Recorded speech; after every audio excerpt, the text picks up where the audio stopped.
des écologistes. Bonjour Marine Tondelier, vous êtes dans le cortège à Dunkerque aux côtés d'une partie de la gauche. Dunkerque où c'est 300 postes d'ArcelorMittal qui sont menacés.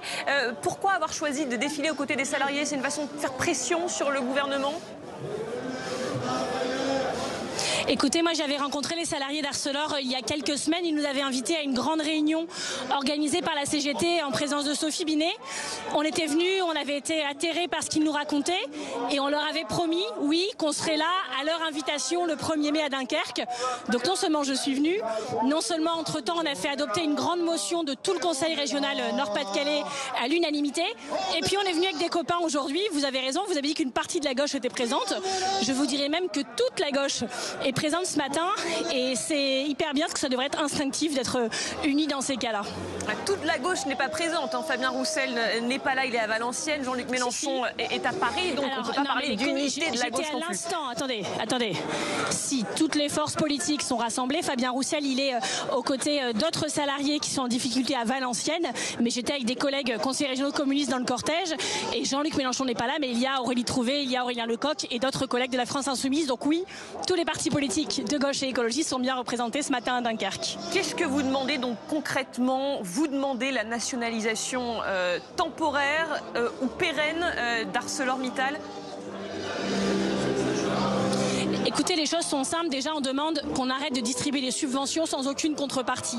ArcelorMittal, je le sais parce qu'en tant que conseiller régional, j'ai voté une partie de ces subventions, a reçu 392 millions d'euros d'argent public de l'Europe, de l'État, de la région depuis 10 ans. Et à chaque fois que les écologistes demandaient sur quels critères de non-délocalisation, etc., on se moquait un peu de nous. Résultat, nous y sommes, ils empochent l'argent et ils partent. Deuxième chose, quand au Royaume-Uni, les 2 derniers hauts fourneaux d'Angleterre, dans le nord de l'Angleterre, ont été menacés, les députés du Royaume-Uni, d'Angleterre, n'ont pas hésité, n'ont pas tergiversé. Ils ont voté une loi qui a permis à l'État de reprendre le contrôle de ces hauts fourneaux. Pourquoi en France on était aussi timoré? Pourquoi en France on est aussi lâche? On a un ministre de l'Industrie qui est-ce qu'on a l'argent, vu l'état des finances en France, est-ce qu'on a l'argent pour nationaliser? Non, parce que écoutez, les Anglais, vous savez, c'est un pays qui est très libéral. Ils se sont pas posé la question pourquoi.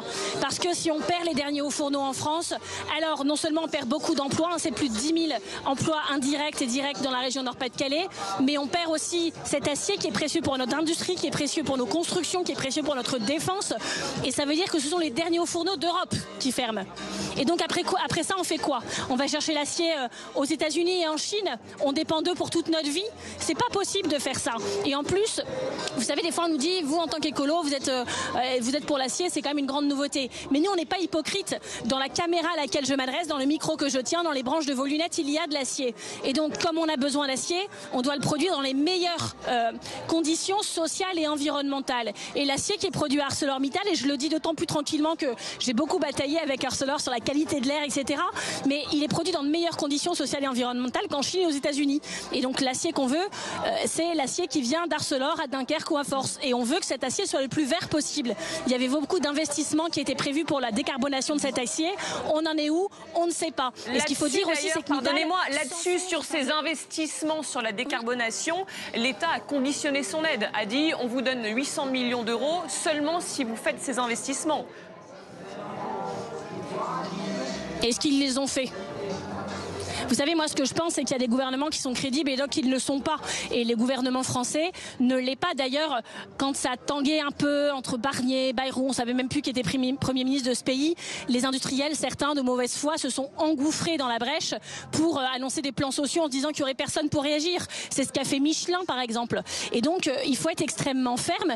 Le gouvernement actuel ne fait peur à personne parce que Emmanuel Macron est sur la scène internationale, parce que François Bayrou est mobilisé par Betaram et parce que le ministre de l'Industrie est transparent. Et je le sais parce que je me suis battue sur beaucoup de dossiers, sur la chapelle d'Arblay par exemple. Ils sont où? Sur Val-d'Une, ça a été très compliqué. Sur Michelin, ça a été un rendez-vous manqué. Et donc on est en train de laisser crever cette industrie. Et c'est pas juste des emplois et des vies qui sont brisées socialement. C'est une partie du patrimoine industriel qui disparaît, une partie de notre histoire. Quand vous êtes dans le Nord-Pas-de-Calais, franchement, comme on dit ici, il y a de quoi braire de voir ces sites un par un qui ferment, des pages entières d'histoire qui se tournent. Et c'est pas parce qu'on est passéiste que je dis ça. C'est qu'en plus, c'est des erreurs industriel. On perd notre savoir-faire, notre souveraineté et on va s'en mordre les doigts. Parce que vu le monde qui se tend, personne ne pense qu'on va rester amis pour la vie avec les États-Unis et la Chine et qui nous donneront tranquillement leur acier. On n'en aura plus. Marine Tondelier, cette crise de la sidérurgie, elle est européenne. Est-ce que ça dépasse pas un petit peu la France ?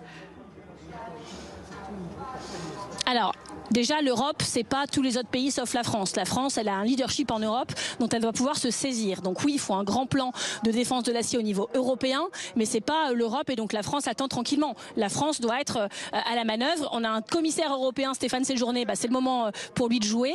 Et puis voilà, il y a ce que doit faire l'Europe, notamment le protectionnisme aux frontières de l'Europe. Évidemment que c'est plutôt au niveau européen que ça se fait, mais la France a quelque chose à faire. Et quand je vous dis que l'Angleterre a repris possession de ses hauts fourneaux, je vois pas pourquoi c'est possible en Angleterre et pourquoi c'est pas possible en France. Merci beaucoup Marine Tondelier, on vous laisse rejoindre le cortège, ils sont tous partis, il n'y a plus personne derrière vous. Merci beaucoup Marine.